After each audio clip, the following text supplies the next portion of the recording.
तर आज मी बनवलेली आहे उपवासासाठी खांटोळी आणि खूप छान आहे. मस्त अशी वडी पडलेली आहे बघा. जरासुद्धा अशी चिकट वगैरे झालेली नाहीये. एकदम अशी सडसडीत अशी ही वडी आहे. तर ही उपवासासाठी केलेली खांटोळी तुम्हाला जर बघायची असेल, तर नक्की माझा पूर्ण व्हिडिओ तुम्ही नक्की पहा. तर ही पारंपरिक रेसिपी आहे. आजकाल ना ह्या रेसिपी बनवायला बघत नाही, कारण खूप वेळ जातो, त्यामुळे बनवायला बघत नाही. पण खूप टेस्टी रेसिपी आहे. आज जी ही रेसिपी केलेली आहे, ती मी वरीच्या तांदळापासून केलेली आहे. त्यामुळे ही उपवासाला चालू शकते. तर कोकणामध्ये खांटोळी तांदळाच्या रव्यापासून तयार केली जाते. अशी ही खांटोळी तयार केली जाते. पण आज मी तुम्हाला उपवासासाठी सुद्धा खांटोळी कशी करायची आहे वरीच्या तांदळाची ती तुम्हाला दाखवणार आहे. त्यासाठी मी 1 वाटी वरीचे तांदूळ घेतले. ते आपण मिक्सरला फिरवून घ्यायचे.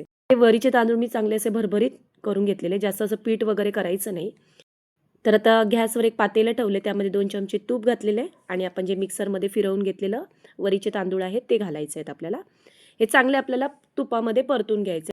बारीक गॅसवर 5 मिनिटं चांगले हे आपल्याला तांदूळ व्यवस्थित परतून घ्यायचे आहेत. तर हे बघा, ह्या पद्धतीमध्ये मी परतून घेतलेले आहेत. तर आता हे झालेले आहेत बघा. आता रंगसुद्धा चेंज झालेला आहे. यामध्ये आपल्याला पाणी घालायचं. तर मी पाणी गरम करून घेतलेलं आहे. तर 1 वाटीला मी आधी पहिले 2 वाटी पाणी घातलेलं आहे. अजून 1 वाटी नंतर मी घातलेलं आहे पाणी.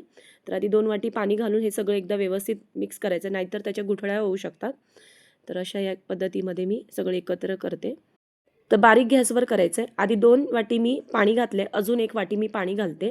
तर हे गरम केलेलं पाणी आहे. त्यामुळे वरीचा जो तांदूळ आहे ना, तो व्यवस्थित लवकर शिजला पण जातो. त्यामुळे गरम पाणीच वापरायचं आहे.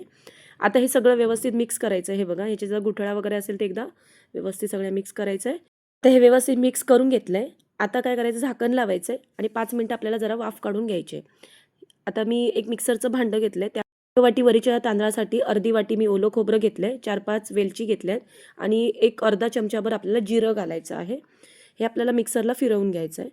तर अशी बारीक वगैरे पेस्ट वगैरे असं काही करायची गरज नाही. फक्त आपण फिरवून घ्यायचं आहे. कारण जर खोबरं जाडसर वगैरे असेल तर मिक्सरला व्यवस्थित ते वाटलं जातं. आता आपण वरीचे तांदूळ बघूया. तर झाकण काढून बघितलंय. तर बऱ्यापैकी आता हे वरीचे तांदूळ शिजायला आलेले आहे. यामध्ये आपल्याला घालायचं गूळ. 1 वाटीभर मी गूळ घातलेला आहे. जर तुम्हाला गोड आवडत असेल तर तुम्ही पाव वाटीभर गूळ अजून घालू शकता. कारण वरीचा तांदूळ जसा-जसा शिजतो ना, तसा-तसा त्याला म्हणजे वाढत जातो तो आणि त्याच्यामुळे गुळाचं प्रमाण थोडं कमी होऊ शकतो. त्यामुळे पाव वाटीभर मी गूळ अजून घातलेला आहे त्याच्यामध्ये. आता ह्यामध्ये मी ओलं खोबरं जे वाटलेलं होतं ते सुद्धा घातलेलं आहे आणि आपल्याला हे एकदा मिक्स करून घ्यायचं आहे. तसं मी अर्धी वाटीभर पाणी घातले, कारण त्या मिक्सरच्या भांड्याला सगळं खोबरं लागलेलं होतं म्हणून त्याच्यात घातलेलं आहे. आता हे उपवासाला तुम्हाला जर खायचं असेल, तर तुम्ही यामध्ये हळद नाही घातली तरी चालेल. पण मी अशीच घरात खायला बनवलेली आहे, त्यामुळे मी यामध्ये हळद घातलेली आहे. तर आता ह्याच्यात हळद घातलेली आहे आणि हे हळद एकदा व्यवस्थित मिक्स करून घ्यायची आहे. यामध्ये ना चिमूटभर आपल्याला मीठसुद्धा घालायचं, 2 चिमूटभर. कारण कुठलाही गोडाचा पदार्थ असू दे, त्यामध्ये थोडंसं मीठ घालायचं. तर 2 चिमूटभर मीठ घालायचं आहे आणि ह्याच्यात काजू बदाम घातलेले. तुम्ही पाहिजे शेंगदाणे, खोबऱ्याचे तुकडे घालू शकतात. छान लागतात. तर मी फक्त काजू बदाम घातलेले. एकदा मिक्स करायचं आहे. हे बघा. आणि याला आपण काय करायचं आहे, झाकण लावून आपल्याला 10-15 मिनिटं असंच बारीक गॅसवर शिजून द्यायचं आहे. तर बारीक गॅसवर मी झाकण लावून 15 मिनिटं वाफ काढून घेते. 15 म्हणजे मध्ये-मध्ये आपल्याला झाकण काढून बघायचं आहे. नाहीतर तुम्ही 15 मिनिटं झाकण ठेवलं तर तसंच ठेवाल, पण ते खाली लागू शकतं. त्याच्यामुळे 10 मिनिटांनी किंवा 5 मिनिटांनी तुम्ही झाकण काढायचं आहे आणि एकदा मिक्स करून घ्यायचं आहे. तर झाकण काढून एकदा मी मिक्स करून घेतलेलं आहे. आता परत झाकण ठेवायचं आहे आणि हे झालेलं आहे. आपण गॅस बंद करायचा आहे आणि 15 मिनिटं असंच ठेवायचं आहे. झाकण लावून ठेवलं होतं मी 15 मिनिटं. गॅस बंद केला होता आणि त्याच्यानंतर आपल्याला काय करायचं, एक ताट घ्यायचं, त्याला तूप लावून घेतलेलं आहे मी आणि त्यामध्ये नंतर आपल्याला खांडोळीचं जे बॅटर केलेलं आहे ते आपल्याला एका प्लेटीमध्ये काढून घ्यायचं, म्हणजे ज्याला तूप लावलेलं आहे त्यामध्ये. तर आता हे सगळं काढून घेतलेलं आहे आणि आपल्याला हे आता व्यवस्थित जसं वडी करणार आहे तसं आपण त्या अंदाजाने आपण तेवढी पातळ आपल्याला हे थापून घ्यायचे. तर मी जास्त सुद्धा जाड पण केली नाही आणि जास्त पातळ सुद्धा नाही केलेली, मीडियम अशी ही खांडोळी केलेली. थापून घ्यायचं आहे. जरासं तूप लावून घेतलं आणि थापलात तरी चालेल. आता हे सगळं आता व्यवस्थित हे मिश्रण थापून घेतलेलं आहे. आता ह्यामध्ये मी ना वरून थोडेसे काजू बदाम घालणार आहे आणि थोडंसं ओलं खोबरंसुद्धा घालणार आहे, म्हणजे छान अशी खांडोळी दिसायला. हे बघा, अशा पद्धतीमध्ये केलेलं आहे आणि जरा व्यवस्थित असं थापून घेतलं की व्यवस्थित काजू बदाम व्यवस्थित चिटकतात व्यवस्थित. तर अशा पद्धतीमध्ये मी थोडंसं ओलं खोबरं आणि थोडे काजू बदाम मी घातलेले आहे. तर आता हे मिश्रण आहे ना असंच आपल्याला 1 तासासाठी ठेवून द्यायचं आहे. नंतर 1 तासानंतर तुम्हाला मी वड्या पाडून दाखवते. मस्त अशा सडसडीत वड्या तयार होतात.